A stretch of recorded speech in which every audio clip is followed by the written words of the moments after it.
today a movement with base. Your goal is to stay in constant connection and release all the movements. One, two, three, and four, five, six, seven, eight, go one. Boom, boom, bam, open. Eight, go one, two, three, and four, five, six, seven, eight, and a one. Next movement. So leaders, you go here when I do my 1, 2, 3, and 4. Open. Take the shoulder. Strong step.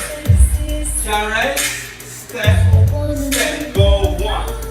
We can do the other way. And 1, 2, 3, and 4, 5, 6, 7, 8, and a 1, 2. So you go flashlight with your partner. Open your feet to be stable.